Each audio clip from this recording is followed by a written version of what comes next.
معزز ناظرین السلام علیکم۔ ایک یو چنگاری چینل کی جانب سے آپ کو خوش آمدید کہتا ہوں۔ معزز ناظرین، ہمیں شرک کی اصل جڑ کو بھی درست پہچاننا ہے اور اپنے کرنے کے اصل کام کو بھی درست پہچاننا ہے۔ آئیے اس راہ پر قدم آگے بڑھاتے ہوئے پہلے وہ اصل سچ اور حق اور درست تصویر نگاہوں کے سامنے رکھ لیتے ہیں جو اتنی کھلی اور واضح ہو کہ کسی کو اس میں اختلاف کی گنجائش مشکل ہی سے مل سکے۔ جب معیار اور اصل حقیقت اور اصل تصویر ہاتھ میں ہو تو جو بھی حق پر ہوگا اس کا بھی پتہ آسانی سے چل جائے گا، اور جو بھی غلط ہوگا اس کی بھی ایک ایک غلطی اچھی طرح دیکھی اور محسوس کی جا سکے گی۔ آدم علیہ السلام اور حوا سے انسانوں کا سلسلہ زمین پر شروع ہوا۔ نسل انسانی پھیلتی چلی گئی، ایک دوسرے سے دور اور منقطع انسانی آبادیاں چھوٹے چھوٹے قریے بنتے چلے گئے۔ جہاں تک انفرادی طور پر نیکی اور بدی کی تمیز ہے، وہ تو اللہ نے پہلے ہی ہر نفس انسانی میں الہام کر دی تھی۔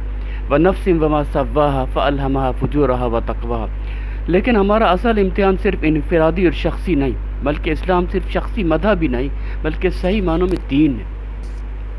اگر دین ہے تو اصل امتحان بھی اجتماعی ہے، کیونکہ دین اپنی شریعت اور احکام کا نفاذ اور قائم ہونا چاہتا ہے، صرف اور صرف اللہ کی عبادت فرداً بھی، لیکن اصل مطالبہ ایاک نعبد کا ہے کہ پورا اجتماعی نظام زندگی بھی اللہ کے بھیجے ہوئے احکام و قوانین و شریعت کے مطابق قائم ہو اور چلے۔ یہ کام اللہ نے اپنے ذمے لیا کہ ہر بستی قریہ میں اپنا قانون اور حکم دے کر رسول بھیجا، تاکہ انسان کے اوپر انسان اپنی عقل اور مفاد کو سامنے رکھ کر اپنی شریعت اور حکم نافذ کر کے بیٹھ کر طاغوت کی کرسی نہ سنبھال لے، بلکہ اجتماعی نظام حکومت و سیاست بھی صرف اللہ کے حکم و قانون کے مطابق قائم ہو۔ وَلَقَدْ بَعَثْنَا فِي كُلِّ أُمَّةٍ رَسُولًا أَنِ اعْبُدُوا اللَّهَ وَاجْتَنِبُوا الطَّاغُوتَ۔ اور اللہ نے ہر امت میں رسول کو احکام و شریعت دے کر بھیجا تاکہ اجتماعی طور سے بھی عبادت صرف اللہ کی ہو اور طاغوت کی عبادت سے اجتناب ہو۔ یوں سلسلہ آگے بڑھتا رہا، انسان متمدن بھی ہوتا جا رہا تھا، آبادیوں میں فاصلے بھی سمٹنے لگے۔ کتنی بستیوں کو جہاں کے طاغوت سیاسی حکمرانوں ملأ الذین استکبروا نے اللہ کا حکم قانون اور شریعت لانے والے رسولوں کو جھٹلا دیا اور اپنے طاغوتی نظام کو ہی لوگوں کی گردنوں پر مسلط کیے رکھا، پھر اللہ نے ان بستیوں میں سے ایمان والوں کو بچا کر باقی پوری بستیاں عذاب سے ختم کر دی۔ اس طرح چلتے چلتے معاملہ ابراہیم علیہ السلام تک پہنچا، جب عراق کافی بڑی آبادی بن چکا تھا اور دور دراز کے ملکوں تک بھی تجارت اور سامان کی ترسیل شروع ہو چکی تھی اور دنیا ایک ہی گاؤں بننے کی جانب سفر کرنے لگی تھی۔ تو اب اللہ نے اپنے اصل ہدف اور اصل پروگرام کے ایک روز ساری دنیا پر اللہ کا نازل کردہ نظام حکومت، اللہ کی شریعت اور اللہ کے دین کا نفاذ ہو جائے، جس کا اللہ نے مومنوں سے وعدہ بھی کر رکھا ہے کہ جانب پہلی بڑی پیش رفت کی۔ جب ابراہیم علیہ السلام سے پہلی عالمی امت مسلمہ کا آغاز کر دیا۔ ابراہیم علیہ السلام اپنی ذات میں عالمی امت مسلمہ کے پہلے فرد تھے۔ صدیوں پر مشتمل اللہ کے پروگرام کے لیے اللہ نے ابراہیم علیہ السلام سے دو بڑے کام لیے اور اسلام کے دو عالمی مراکز ہیڈ کوارٹرز قائم کیے۔ ایک جگہ موجودہ فلسطین و اسرائیل کا انتظام اسحاق علیہ السلام کے سپرد، جبکہ دوسری جگہ مکۃ المکرمہ کا انتظام اسماعیل علیہ السلام کے سپرد کر دیا۔ اسحاق علیہ السلام کے بعد یعقوب علیہ السلام اور پھر یوسف علیہ السلام مبعوث ہوئے، جنہوں نے مصر کے سیاسی حکمران بادشاہ سے اللہ کی شریعت اور دین کے لیے حکومت و اقتدار طلب کیا اور وہ انہیں مل بھی گیا۔ اس طرح اللہ کے دین کو پہلی عالمی امت مسلمہ کے ذریعے جڑیں جمانے اور پھلنے پھولنے کا موقع مل گیا۔ تاہم مصر کے فرعونوں نے کچھ عرصے بعد پوری عالمی امت مسلمہ کو غلام بنا لیا اور لمبا عرصہ امت مسلمہ نے فرعونوں کی غلامی میں گزار دیا۔ فرعون لوگوں کے معاملات کے سیاسی حکمران یعنی طاغوت بن کر اپنے انسانی حکم و شریعت پر نظام چلا رہے تھے۔ اگرچہ تمدنی ترقی کا سلسلہ تیز ہو رہا تھا، لیکن نظام شرک کا تھا۔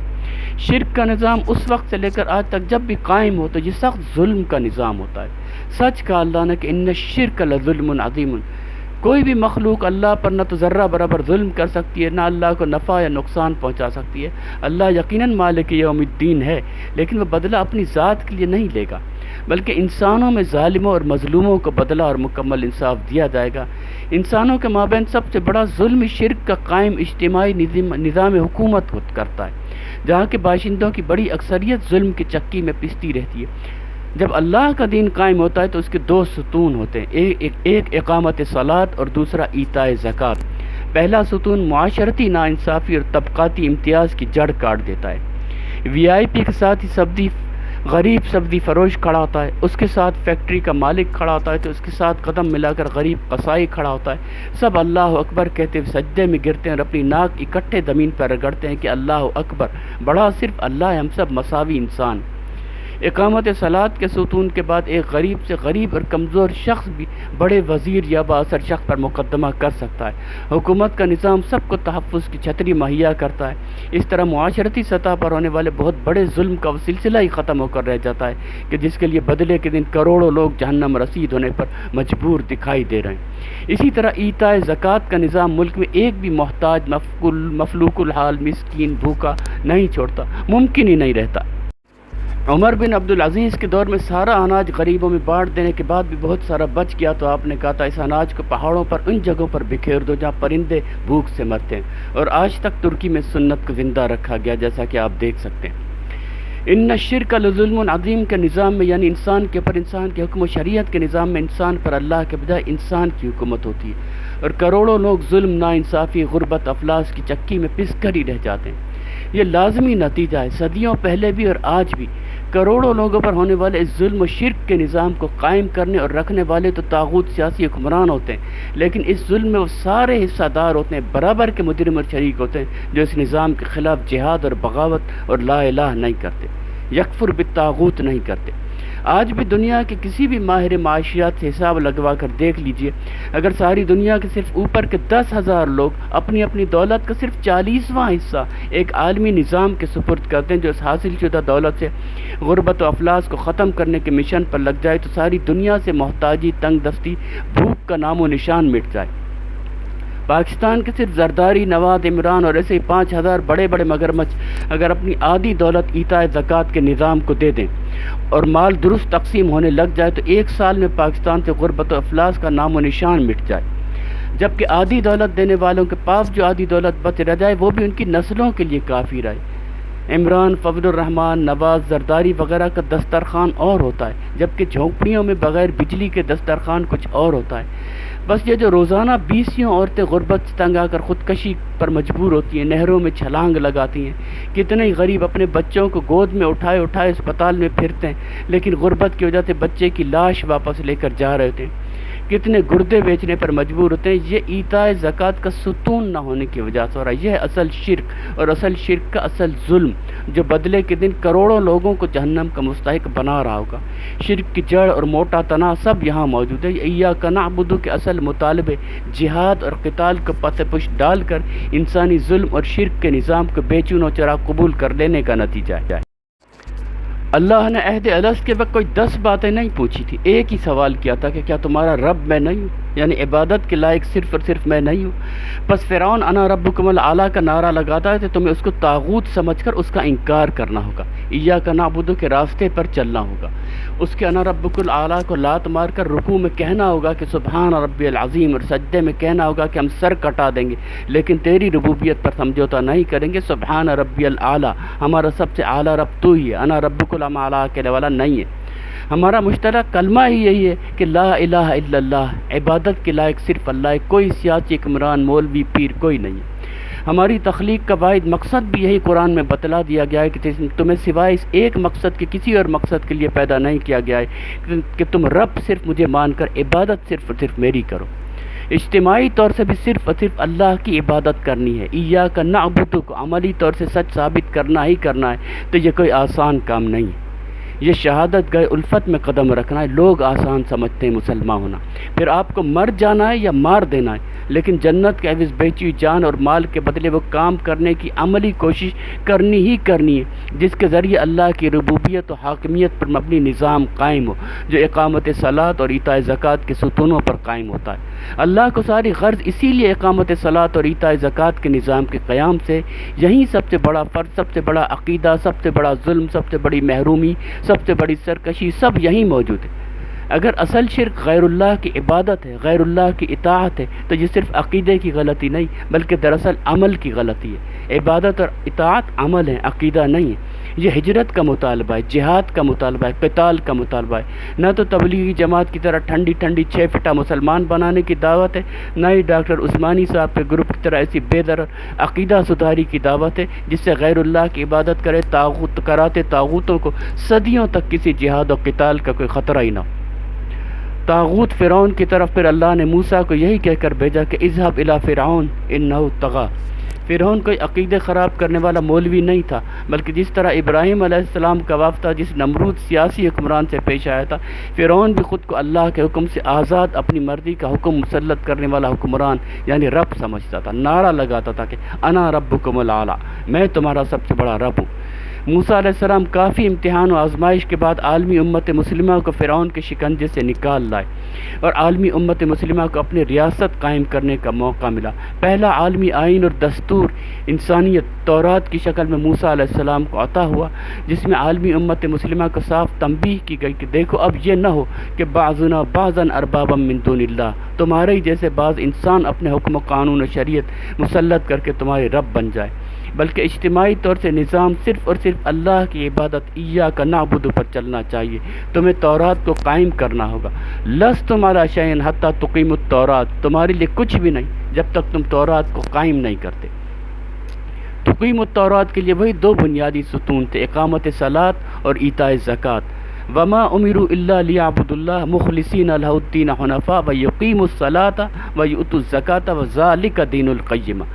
انہوں نے اس کے علاوہ کسی اور چیز کی تاکید نہیں کی گئی تھی کہ دین کو خالص اللہ کے لیے کرتے ہوئے اقامت صلاۃ اور ایتاء زکوٰۃ کی بنیاد پر قائم رکھیں۔ یہی وہ واحد بنیاد ہے جس پر دین قائم ہوتا ہے اور معاشرتی ناانصافی اور معاشی ناہمواری کی جڑ کٹ جاتی ہے۔ پھر صرف اپنے علاقے یا ملک تک یہ دین قائم کر کے بیٹھ نہیں جانا، بلکہ اصل ہدف وہی ہے کہ ساری زمین پر صرف اللہ کے حکم، اللہ کی شریعت، اللہ کی اطاعت و عبادت کرتا نظام۔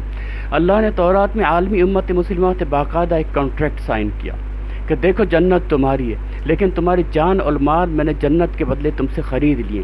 اب تمہیں کرنا کیا ہے سن لو، اگر جنت چاہیے میرے دین کو، میرے حکم اور میری شریعت کو ساری زمین پر حکمران بنانے کے لیے نکلو اور جہاد و قتال کی راہ پر چلتے جاؤ۔ یقاتلون فی سبیل اللہ فیقتلون ویقتلون۔ عالمی امت مسلمہ مشن میں خاطر خواہ کامیاب نہ ہو سکی۔ عیسیٰ علیہ السلام مبعوث ہوئے، ان پر انجیل نازل ہوئی۔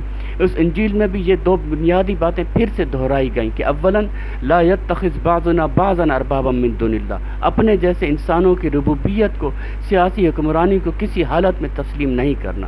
ثانیاً وہی جان و مال کے بدلے جنت کا سودا اور کرنے کا کام جہاد و قتال۔ یقاتلون فی سبیل اللہ فیقتلون ویقتلون۔ تاہم ہدف کے حصول کی جانب زیادہ پیش رفت نہ ہو سکی۔ محمد صلی اللہ علیہ وسلم مبعوث ہوئے، مقصد بعثت آپ کا بھی وہی تھا جو ہر رسول کا تھا، یعنی ان اعبدوا اللہ واجتنبوا الطاغوت اور اقیموا الدین۔ اولین فرض انسانوں کی شریعت حکم پر مبنی بت پرستانہ نظام حکومت کو جد و جہد کے ذریعے ختم کرنے کی کوشش۔ ابو سفیان اور ابو جہل جانتے تھے کہ صرف اللہ کو الہ بنانے کا مطلب خانہ کعبہ سے بے اندازہ دولت حاصل کرنے کے بتوں کے پروجیکٹ سے ہاتھ دھونا، پوجا دوار پرستی صرف اللہ کی، اور صرف اللہ کو رب بنانے کا مقصد ہم جیسے انسانوں کی ربوبیت اور نظام حکومت کی چھٹی۔ تمام تر مزاحمت اور دھمکیوں کے باوجود محمد صلی اللہ علیہ وسلم صاف کہہ دیا کہ ایاک نعبد، عبادت کے لائق اجتماعی نظام حکومت بھی صرف اللہ ہی ہے۔ لا اعبد ما تعبدون ولا انتم عابدون ما اعبد ولا انا عابد ما عبدتم ولا انتم عابدون ما اعبد لکم دینکم ولی دین۔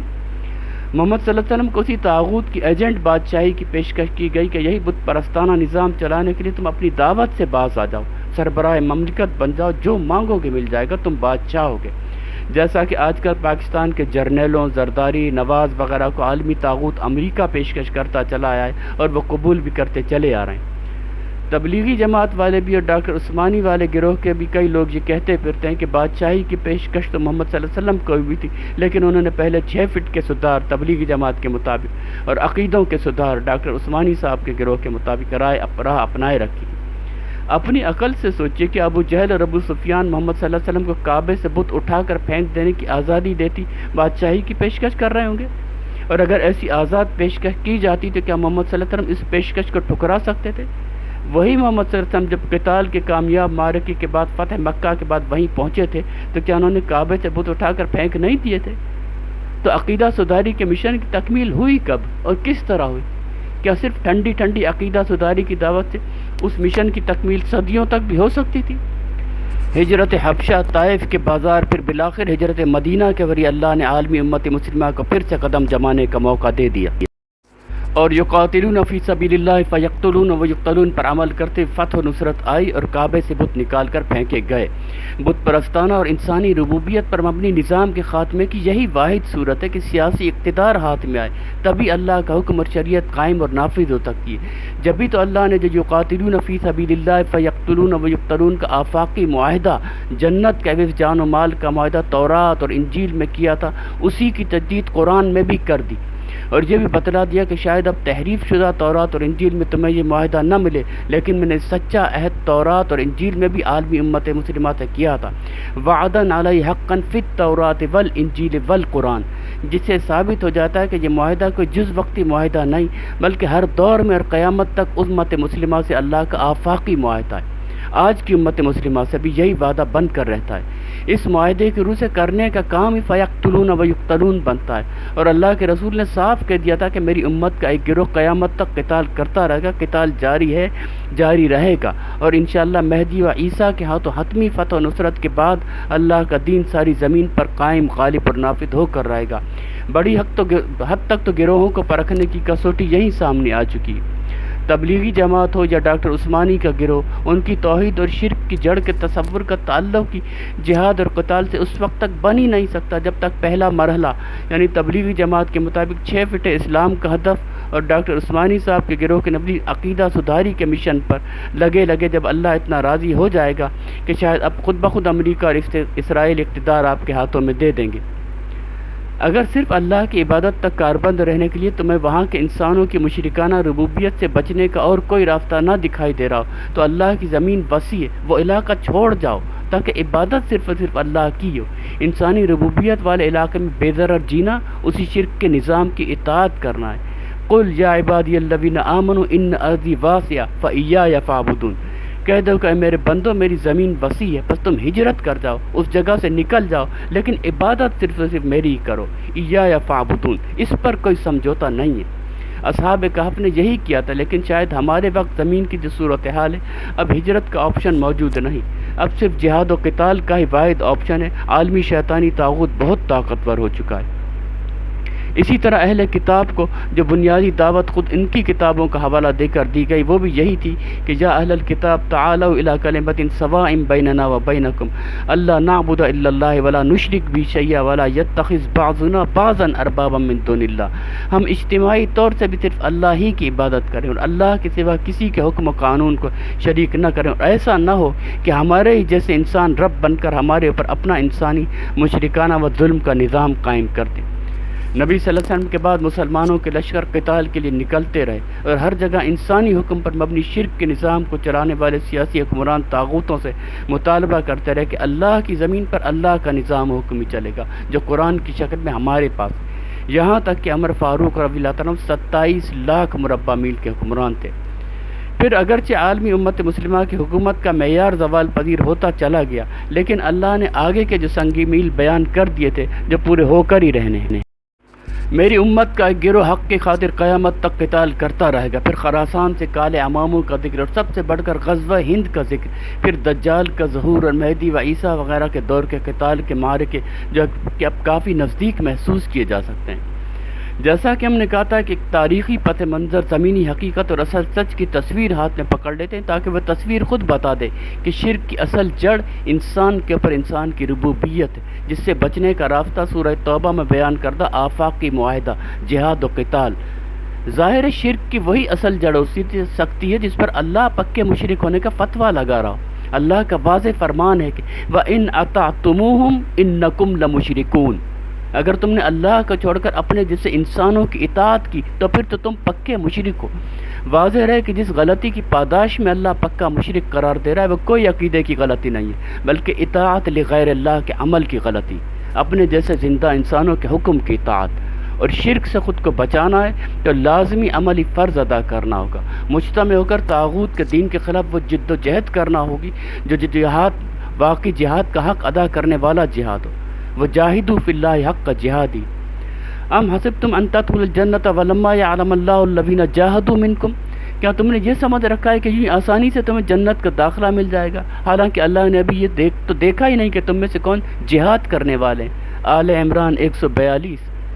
ام حسبتم ان تدخلوا الجنۃ ولما یأتکم مثل الذین خلوا من قبلکم مستهم البأساء والضراء وزلزلوا حتى یقول الرسول والذین آمنوا معه متى نصر اللہ الا نصر اللہ قریب۔ البقرہ 214۔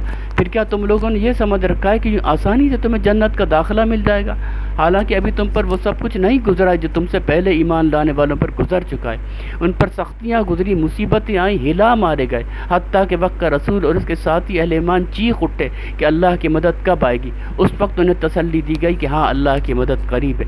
البقرہ 214۔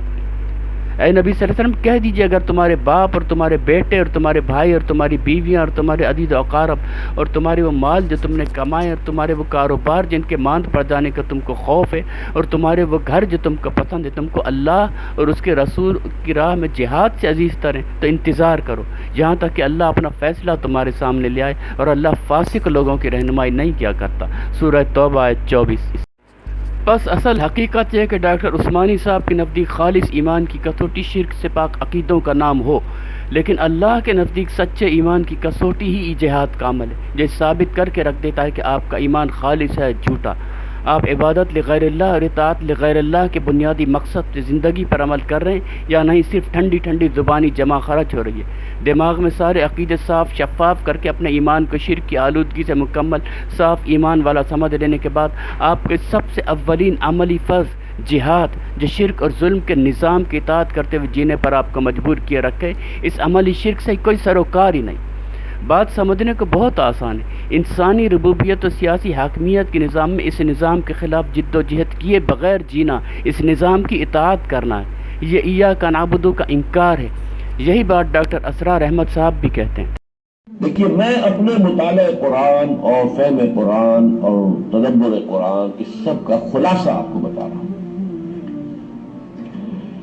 اگر دین حق مغلوب ہو اور باطل اور طاغوت غالب ہو،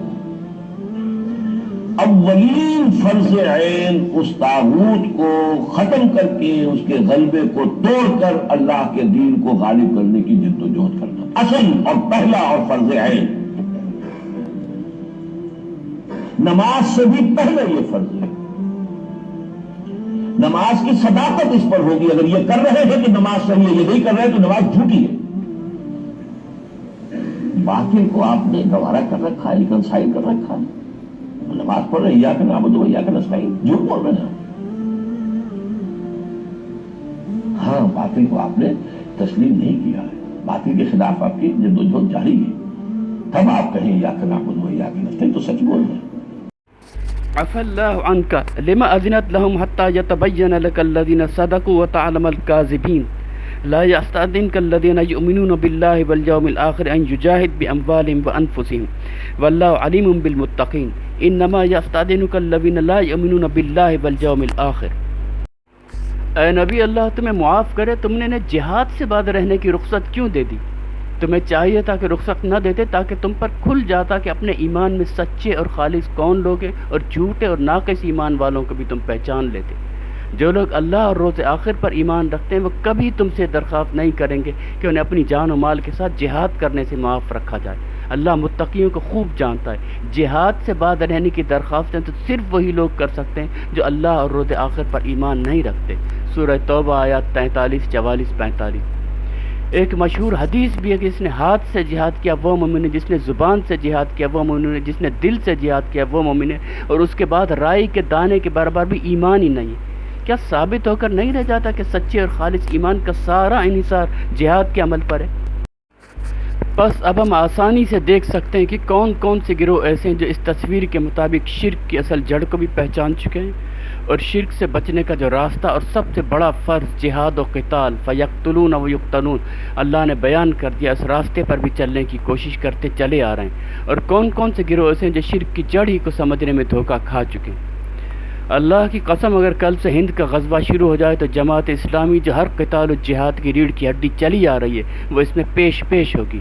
اور اللہ کی قسم ڈاکٹر عثمانی صاحب کی عقیدہ سدھاری کی بے درد ٹھنڈی دعوت، جس سے صدیوں تک اجتماعی شرک کے ظلم کے نظام کو کوئی خطرہ نہیں ہو سکتا، ان کی جماعت کا ایک فرد بھی ہند کے غزوے میں شریک ہونا تو درکنار، سارے ہند کا غزوہ لڑتے مجاہدین کو ہی مشرک قرار دے رہے ہوں گے کہ شرک کی جڑ ان بھٹکے ہوئے لوگوں نے عبادت لغیر اللہ اور اطاعت لغیر اللہ کے عمل کو سمجھ کر اصل شرک کی جڑ یہ عقیدہ کہ قبر میں لاش سنتی ہے نہیں، اس بارے میں اپنا عقیدہ ہی درست نہیں کیا۔ مسجد اقصیٰ میں پتھر لے کر لڑنے کے لیے بیٹھ کر اسرائیلی فوجیوں کا انتظار کرنے والے یہ سارے مجاہدین عثمانی صاحب کے گروہ کے نزدیک کافر اور مشرک ہیں، جنہوں نے اصل طاغوت کو نہیں پہنچانا۔ یہ اصل عالمی طاغوت امریکہ اور اسرائیل کو سمجھ بیٹھے ہیں، جنہوں نے دنیا پر اپنی اطاعت عبادت کراتا نظام مسلط کرا۔ ان بے وقوفوں کو پتہ نہیں کہ اصل طاغوت تو احمد بن حنبل تھا، جس نے عقیدہ دیا کہ روح قبر میں لوٹائی جاتی ہے۔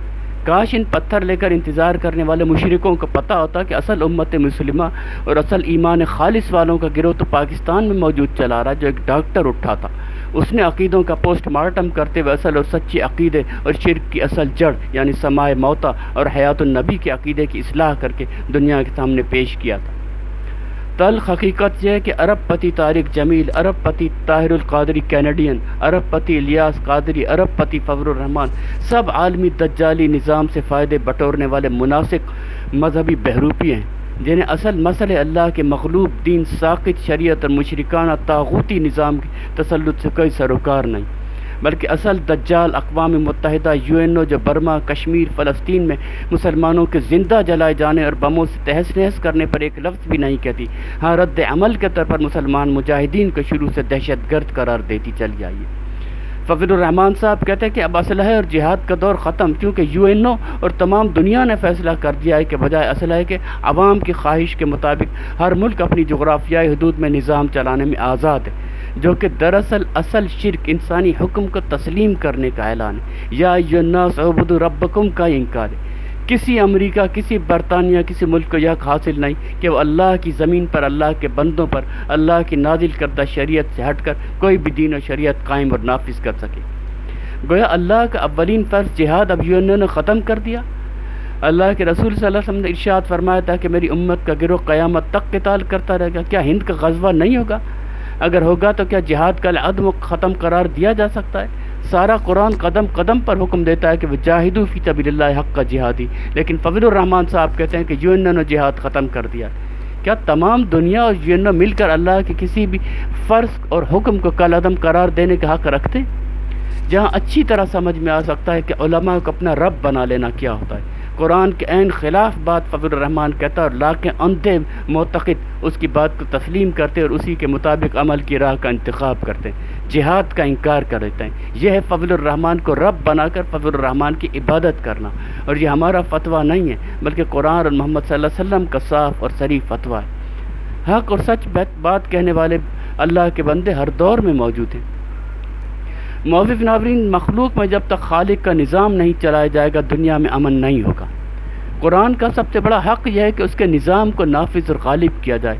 اسلام کا مقصود حقیقی انسان پر سے انسان کی حکومت مٹا کر خدائے واحد کی حکومت قائم کرنا ہے۔ اس مقصد کے لیے سر دھڑ کی بازی لگا دینے اور جان توڑ کوشش کرنے کا نام جہاد ہے، اور نماز، حج، زکوٰۃ سب کے سب اس کام کی تیاری کے لیے۔ ہم نماز روزے کو ہی دین سمجھ بیٹھے، یہیں سے ہمارا زوال شروع ہوا۔ ہم ہر جگہ تبلیغ کر رہے ہیں اسلام کی، عقیدوں کے سدھار کی۔ میری سمجھ سے باہر ہے کہ کس دین کی تبلیغ ہم کر رہے ہیں۔ آج تک کافروں نے ہمیں نہیں روکا اس کی تبلیغ سے، آخر کیوں؟ کیونکہ انہیں کیا فرق پڑتا ہے کسی کی پوجا پاٹ اور مذہبی عبادت سے، عقیدہ سدھاری سے؟ انہیں فرق پڑے گا تو ہمارے نظام سے پڑے گا۔ جب تک ہم اپنی حکومت قائم نہیں کرتے کسی کا کیا بگڑتا ہے؟ ہم مسجدوں میں رہیں یا مندروں میں یا کیسے ہی عقیدے کیوں نہ رکھتے پھریں، تمہاری حقیقی عید تو اس دن ہوگی جس دن دنیا پر قرآن کی حکمرانی ہوگی۔ حضرت ابو ذر غفاری رضی اللہ تعالیٰ نے فرمایا، میں ایک دن اللہ کے رسول صلی اللہ علیہ وسلم کے ساتھ تھا اور میں نے آپ صلی اللہ علیہ وسلم کو فرماتے ہوئے سنا، مجھے میری امت کے لیے دجال سے بھی زیادہ خدشہ ایک اور چیز کا ہے۔ آپ صلی اللہ علیہ وسلم نے اس بات کو 3 مرتبہ دہرایا۔ میں نے کہا، اے اللہ کے رسول، وہ کیا چیز ہے جس کا آپ دجال کے علاوہ اپنی امت پر خوف کرتے ہیں؟ تو فرمایا، گمراہ ائمہ۔ اسی طرح نبی صلی اللہ علیہ وسلم نے ارشاد فرمایا کہ علماء آسمان کے نیچے سب سے گندی مخلوق ہوں گے۔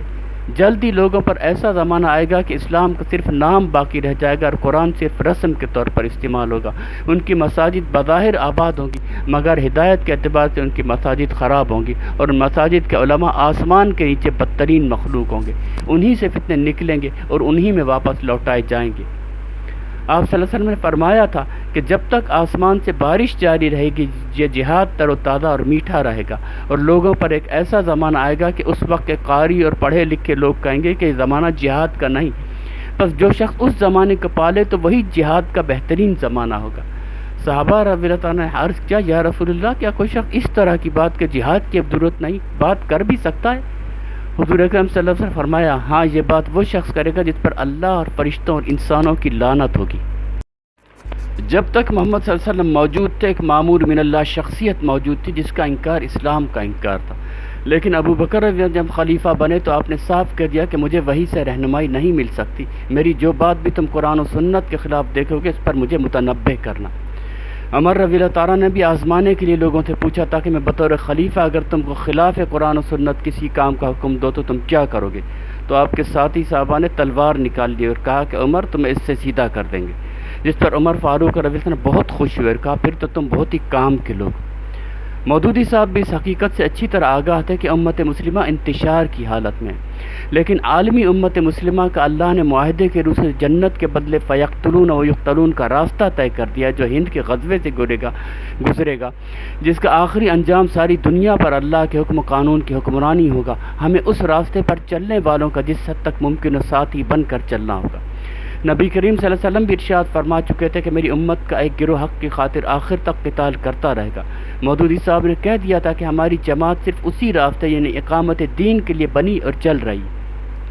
اگر کسی کو ہمارے طریقے اور راستے سے اختلاف ہے تو اپنے طریقے پر کوشش کرے، لیکن راستہ بہرحال یہی ہے۔ انہوں نے کبھی بھی اپنی بات اور رائے کو حتمی قرار نہیں دیا تھا، وہ اپنی غیر نبی انسان کی حیثیت سے اچھی طرح آشنا تھے، اور اللہ نے جو ہر انسان کو عقیدے کی آزادی دی ہے وہ یہ آزادی بھی دینا چاہتے تھے، لیکن ایک حد کے اندر۔ وہ حد کیا ہو یہ انہوں نے دستور جماعت اسلامی میں جماعت اسلامی پاکستان کا عقیدہ کے طور پر لکھ دی، اور جماعت اسلامی کا رکن بننے کے لیے آپ کو حلفیہ اس عقیدے کا اقرار کرنا پڑتا ہے۔ تاہم اقرار کر لینے اور جماعت میں شامل ہو جانے کے بعد عقیدے پر عمل کی صورت میں اختلاف کا حق دیا جاتا ہے، بس جماعت اسلامی خود کو واحد معلوم امت مسلمہ نہیں سمجھتی۔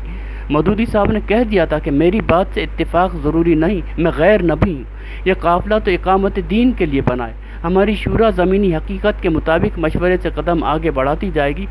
غیر نبی ہونے کی حیثیت میں جماعت یا کسی کو بھی اس کا انفرادی عقیدہ رکھنے سے نہیں روک سکتے، لیکن عقیدے کے جو بنیادی حدود ہیں ان پر حلفیہ اقرار کے بعد ہی کوئی شخص جماعت اسلامی کا رکن بن سکتا ہے۔ دستور جماعت اسلامی میں وہ جماعت اسلامی کا وہ عقیدہ جس پر حلف لے کر ہی کوئی جماعت کا رکن بن سکتا ہے وہ یہ ہے: جماعت اسلامی پاکستان کا بنیادی عقیدہ لا الہ الا اللہ محمد الرسول اللہ ہوگا، یعنی یہ کہ صرف اللہ ہی ایک الہ ہے، اس کے سوا کوئی الہ نہیں، اور محمد صلی اللہ علیہ وسلم اللہ کے رسول۔ تشریح اس عقیدے کے پہلے جز یعنی اللہ کے واحد الہ ہونے اور کسی دوسرے کے الہ نہ ہونے کا مطلب یہ نکلتا ہے کہ زمین اور آسمان اور جو کچھ آسمان اور زمین میں سب کا خالق، پروردگار، مالک اور تکوینی و تشریعی حاکم صرف اللہ ہے، ان میں کسی حیثیت سے بھی کوئی اس کا شریک نہیں۔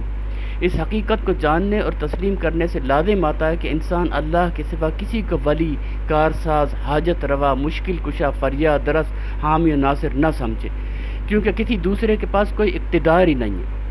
اللہ کے سوا کسی کو نفع و نقصان پہنچانے والا نہ سمجھے، کسی سے تقوی اور خوف نہ کرے، کسی پر توکل نہ کرے، کسی سے امیدیں وابستہ نہ کرے، کیونکہ تمام اختیارات کا مالک وہی اکیلا ہے۔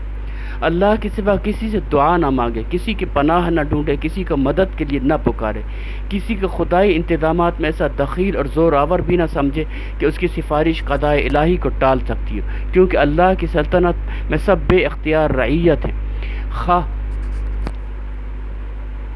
وہ فرشتے ہوں یا انبیاء علیہ السلام یا اولیاء۔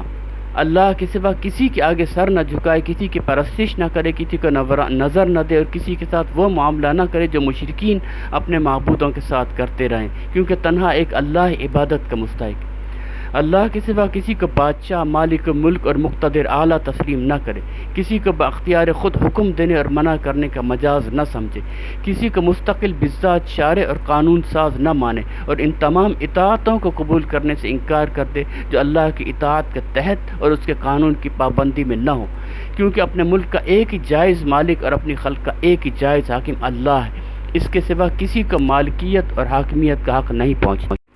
نیز اس عقیدے کو قبول کرنے سے یہ بھی لازم آتا ہے کہ انسان اپنی آزادی اور خود مختاری سے دستبردار ہو جائے، اپنی خواہشات نفس کی بندگی چھوڑ دے اور اللہ کا بندہ بن کر رہے جس کو اس نے الہ تسلیم کیا ہے، اپنے آپ کو کسی چیز کا مالک مختار نہ سمجھے بلکہ ہر چیز حتیٰ کہ اپنی جان، اپنے اعضاء اور اپنی ذہنی اور جسمانی قوتوں کو بھی اللہ کی ملک اور اس کی طرف سے امانت سمجھے، اپنے آپ کو اللہ کے سامنے ذمہ دار اور جواب دہ سمجھے اور اپنی قوتوں کے استعمال اور اپنے برتاؤ اور تصرفات میں ہمیشہ اس حقیقت کو ملحوظ خاطر رکھے کہ اسے قیامت کے روز اللہ کو ان سب چیزوں کا حساب دینا ہے، اپنی پسند کا معیار اللہ کی پسند کو اور اپنی ناپسندیدگی کا معیار اللہ کی ناپسندیدگی کو بنائے، اللہ کی رضا اور اس کے قرب کو اپنی تمام سعی و جہد کا مقصود اور اپنی پوری زندگی کا محور ٹھہرائے، اپنے لیے اخلاق میں، برتاؤ میں، معاشرت اور تمدن میں، معیشت اور سیاست میں، غیر زندگی کے ہر معاملے میں صرف اللہ کی ہدایت کو ہدایت تسلیم کرے، ہر اس طریقے اور ضابطے کو رد کر دے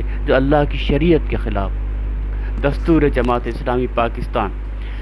بس معزز ناظرین، ہم تو یہی سمجھتے ہیں کہ جب راستہ اللہ نے جنت کے بدلے فیقتلون و یقتلون کا طے کر دیا ہے، جب نبی صلی اللہ علیہ وسلم نے فرما بھی دیا کہ میری امت کا ایک گروہ ولا یشرک بعبادتی ربی احد، خود کو عبادت لغیر اللہ کے اصل عملی شرک سے بچانے کی کوشش کرتے ہوئے حق کی خاطر آخر تک قتال کرتا رہے گا، تو منتشر امت مسلمہ میں وہی گروہ حق پر یا حق کے زیادہ نزدیک قرار پا کر ہی رہتے ہیں جو یا تو قتال کرنے والے ہوں یا کم از کم قتال کرنے والے گروہوں کی تائید کرنے والے ہیں، جیسا کہ منور حسن صاحب باقاعدہ نام لے کر ببا کے دہل کہہ چکے کہ ہم قتال کرنے والے دنیا بھر کے گروہوں کی تائید کرتے ہیں۔ جماعت اسلامی کے مجاہدین کشمیر، افغانستان اور فلسطین میں قتال کرتے چلے آ رہے ہیں، کل کو ہند کا غزوہ ہو تو یقیناً جماعت اسلامی اس کی اگلی صفوں میں پیش ہوگی۔ اور ہم پوری دنیا اندر ہم حامی اور معید ہیں، ہم تائید کرتے ہیں، حزب اللہ لبنان کے حامی ہیں، حماس فلسطین کے حامی ہیں، حزب المجاہدین کشمیر کے حامی ہیں، طالبان افغانستان کے حامی ہیں، یہ جتنی جہادی تحریکیں ہیں، ان جہادی تحریکوں نے امت مسلمہ کا بھرم باقی رکھا ہے۔ ڈاکٹر عثمانی صاحب کا کہنا ہے کہ یاد رکھو، عقیدے کے اندر معمولی سے معمولی خرابی بھی ناقابل جرم ہے، اس کے علاوہ اعمال کی ساری خرابیاں انشاءاللہ معاف ہو جائیں گی۔ اللہ تعالیٰ کا ارشاد ہے کہ میں شرک کو یعنی عقیدے کی خرابی کو ہرگز معاف نہ کروں گا، اس کے علاوہ عمل وغیرہ کی ہر خرابی کو جس شخص کے لیے چاہوں گا معاف کر دوں گا۔ حدیث قدسی میں کہ اگر کسی نے ساری زمین عملی گناہوں سے بھر دی مگر عقیدے کی خرابی شرک پر اس کی موت نہ آئی ہو تو اللہ ان گناہوں کے برابر معافی کے ساتھ اس سے شخص سے ملاقات کرے گا۔ تاہم ہم ڈاکٹر عثمانی صاحب کے پیروکاروں سے یہ آخری سوال ضرور کرنا چاہیں گے کہ جو آپ مسجد اقصیٰ میں پتھر لے کر یہودیوں کا انتظار کرنے والے لوگوں کو دیکھ رہے ہیں، کیا یہ اس لیے کافر اور مشرک ہیں کہ انہوں نے سمائے موتا اور عود روح جیسے اصل اور اہم اور حقیقی شرک بتلانے والے عقائد پر کوئی توجہ ہی نہیں تھی؟ یہ بے وقوف عبادت لغیر اللہ اور اطاعت لغیر اللہ کو شرک کی جڑ سمجھ کر امریکہ اور اسرائیل کو اصل عالمی طاغوت سمجھتے رہے، جبکہ عبادت لغیر اللہ اور اطاعت لغیر اللہ تو عمل کی خرابیاں ہیں، اصل شرک تو عقیدے کی خرابی کا نام ہے، عمل کی خرابیاں تو اللہ سب معاف کر ہی دے گا، عقیدے کے اندر معمولی سی خرابی بھی معاف نہ ہوگی۔ ان کافروں اور مشرکوں نے درست عقیدے کا سوچا تک نہیں، احمد بن حنبل کو طاغوت بھی تسلیم نہیں کیا، حالانکہ اسی نے مردہ جسم میں پھر سے روح لوٹنے کا عقیدہ نکالا تھا۔ خدا را سمجھ بھی جائیے اور سنبھل بھی جائیے